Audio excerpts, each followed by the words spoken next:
Hey guys, so the lesson question for today is how is performance affected by arousal? So the term arousal is a word that you're going to need to remember for the session today. So arousal is a physical and mental or sociological and psychological state of alertness or readiness, varying from deep sleep to intense excitement and alertness. So you can see here that we have the inverted U theory. So this, we have the x-axis and we have the y-axis. So on the x-axis, we're looking at performance and it's low or high. And on the y-axis, we have arousal and we have low and high. So when we're looking at the lower end, we're looking at under arousal. When we're looking towards the middle section, we're looking at optimal arousal. And then if we're looking towards the higher section of the y-axis, that's looking at over arousal. And then performance, we're looking at a inverted U, which is looking at whether you're performing at a high level or at a low level. And then we look to put those together. So sporting performance improves as arousal levels increase, but there is a threshold point. Any increase in arousal beyond the threshold point will worsen performance. At low arousal levels, performance quality is low. This is described as under arousal or boredom and might be experienced by an elite tennis player playing a lowly ranked player. At medium arousal levels, sporting performance peaks. This can be described as optimal arousal and might be experienced when a boxer gets themselves into the right zone to perform at their best. At high arousal levels, performance quality deteriorates. This can be described as panic and might explain why a football player performs very poorly when their team is losing 3-0. For some sports skills, you want to have lower arousal levels. For example, when performing a skill where you need to be calm and perform well, this is precision and concentration. So a good example would be a putt in golf. For some sports, you want to have a higher arousal level. So this will help with your power, your strength, and your aggression. So we've got a few images here which are of different sports. We have our martial arts, we have our diving, we have boxing, and we have football. I want you to think to yourself, do each of these skills need a high or a low level of arousal when being performed? If we look back and we think about high levels of arousal, medium or low, we know that low levels of arousal would be optimal for something like golf. We also know that high levels of arousal could be described as panic. So we would want it to be on the higher end of arousal, but realistically, medium to high would be beneficial because if they were to panic in their sports, they may not perform at their peak. Exam question number 1. Define arousal. So this is a 1-mark question. So award 1 mark for each of the following points up to a maximum of 1 mark. So it is a readiness or state of alertness or physical and mental state varying from deep sleep to intense excitement. So anything along those lines would get you the marks. Question number 2, we have a diagram question. The diagram shows the arousal levels of 3 rugby players. So we have player number 1, their arousal is more towards the medium level. Player number 2, their arousal level is more to the high level, and player number 3 is at an extremely low level. We need to analyze the information in the diagram above and suggest which player is most likely to successfully perform a rugby tackle. And then we need to justify our response. So the big keywords here are analyze, and we need to justify. Now we also need to remember that we have a diagram. So we have to refer back to the actual players in the diagram. So we want to refer to player 1 as being medium level arousal. We want to refer to player 2 as being high arousal. And we want to be able to describe player 3 as low arousal. So we have an AO1 and an AO3. The AO1 is for 1 mark and the AO3 is for 2 marks. So we're looking to award 1 mark for each of the following points up to a maximum of 3 marks. Answers must not relate to player 3 being the most likely to be successful when performing a tackle. So the AO2, so we could say accept player 1 if linked to controlled arousal and therefore a controlled movement. Or we could accept player 3 if linked to the high arousal required for large muscle movements. So either of those answers would be acceptable.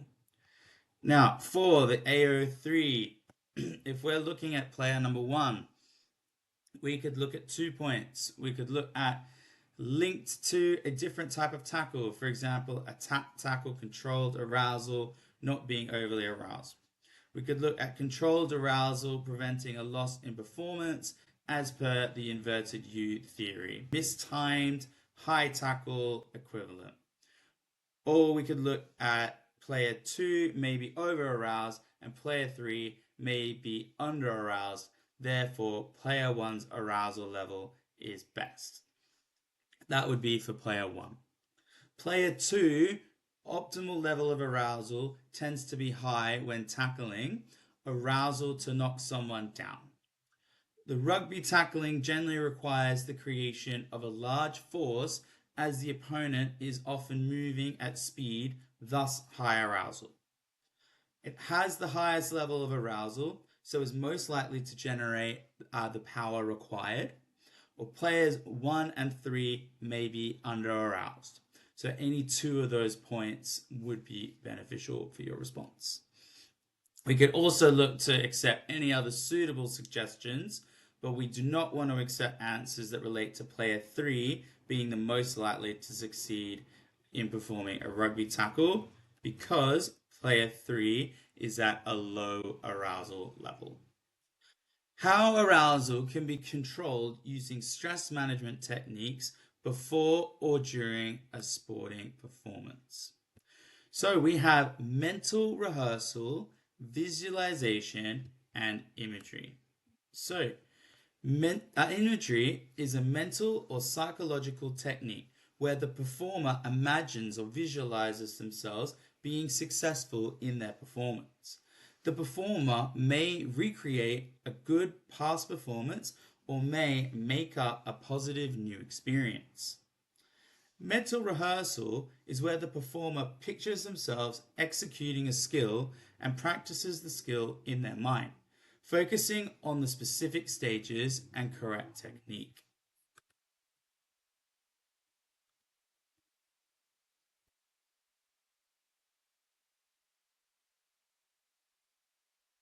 Imagery and mental rehearsal helps performers to build confidence. It allows the performer to picture and feel success. It helps to reduce anxiety, helping performers to relax. It improves concentration, focusing the performer on the task. It overcomes problems, helping the performer to prepare for situations and find solutions. And it improves results, developing automatic muscle responses. So, a trampolinist could or may mentally rehearse a backward somersault before performing the move. Or taking a penalty for a footballer, they may picture the ball hitting the back of the net before the performance. We could also look at deep breathing or positive self-talk. So for deep breathing, when someone is anxious, they breathe from their upper chest and breathing is rapid and shallow. Deep breathing helps performers to breathe slowly and steadily from the diaphragm. They should exaggerate their breathing in and out. This helps to reduce anxiety. And positive self-talk. Self-talk is the voices in our heads. It is what we tell ourselves about a situation. For example, I can run faster or I will score this shot. Performers practice and use positive self-talk, especially when they are learning new skills or are in challenging situations during a performance. A sprinter might use positive self-talk to say, you can win this race and you will get out of the blocks first. An archer might use deep breathing techniques to calm themselves before shooting an arrow. Exam question. This is a 4-mark question. Name 2 stress management techniques and explain how they could be used to control arousal in a named sporting activity of your choice. So we need to identify 2 of the techniques and then explain them. Those are the key words. The key words are name and explain. And you can choose the sport.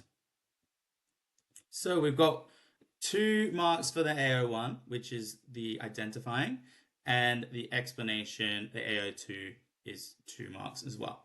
So we could look at deep breathing, mental rehearsal, visualization, positive self-talk, or imagery. 2 of those would get you 2 marks. Then for the AO2, we need to explain. So we need to explain the actual technique. So for deep breathing, we would look to reduce heart rate, reduce nervous feeling before hitting a golf ball off a tee, mental rehearsal to picture the perfect performance, feeling of how to kick a conversion in rugby, visualization to picture an aspect of performance, focus on how that performance should look prior facing a bowler in cricket, imagery to imagine oneself in a calm, relaxing place before attempting a putt in golf, or positive self-talk to give yourself positive instructions, allowing you to remain focused on the task, to motivate, to reassure before taking a penalty in football. Again, you can use any of your own sporting examples. So a reminder of what we've looked at today. We had a look at the inverted U theory, and we also looked at that in terms of arousal. We looked at the actual definition of arousal as well. We also had a look at different techniques we could use. So mental rehearsal, visualization, and imagery. We then looked at deep breathing and we looked at positive self-talk.